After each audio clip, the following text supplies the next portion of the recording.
আসসালামু আলাইকুম। দি অনলাইন টিউটরের পক্ষ থেকে আমি ইয়াসিন আরফাত আপনাদের সবাইকে স্বাগতম জানাচ্ছি C programming tutorial for beginner সিরিজের প্রথম পর্বে। তো আজকে আমরা এই পর্বে আমাদের বেসিক্যালি হোল সিরিজটার একটা ইন্ট্রোডাকশন দেব। তো আমরা লেটস মুভ করি আমাদের নেক্সট টপিকে, যে আমাদের এই কোর্সটা কাদের জন্য।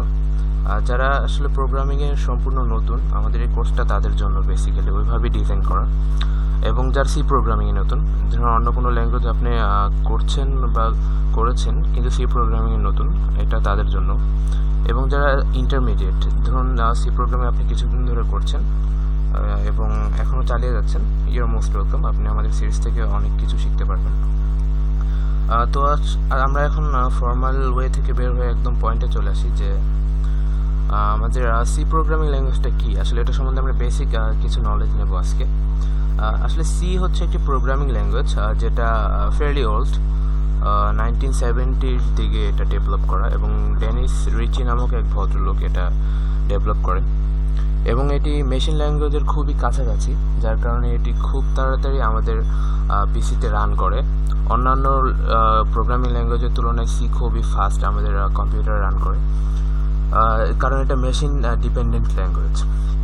এবং এই কারণে এটা প্রবলেম সলভারদের কাছে অনেক পছন্দের একটা ল্যাঙ্গুয়েজ, কারণ এটা রান টাইম খুব কম।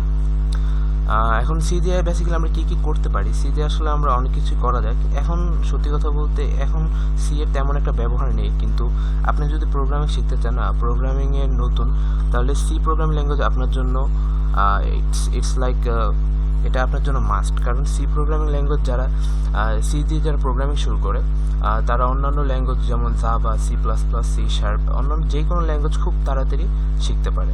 এবং প্রোগ্রামিং ল্যাঙ্গুয়েজের সবগুলো বেসিক ব্যাপার এই সিতে আছে বলে এটা খুব জনপ্রিয় একটি ল্যাঙ্গুয়েজ।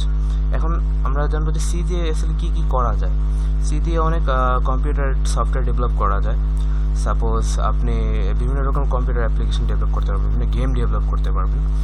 তো আপনারা সবাই নিড ফর স্পিড নামক একটা গেম খেলেছেন, নিড ফর স্পিড কার্বন, এটা কিন্তু সম্পূর্ণটা সি দিয়ে ডেভেলপ করা। তো বেশ, আমি মনে করি আজকে একটি ইন্ট্রোডাকশনের জন্য এতটুকু এনাফ। নেক্সট টিউটোরিয়ালে আমরা দেখাবো কীভাবে একটি সিম্পল সি কোড লিখতে হয় এবং সেটা রান করতে হয়। তো অতক্ষণ পর্যন্ত আমাদের সাথে টিউন থাকবেন এবং ভালো থাকবেন। ধন্যবাদ সবাইকে।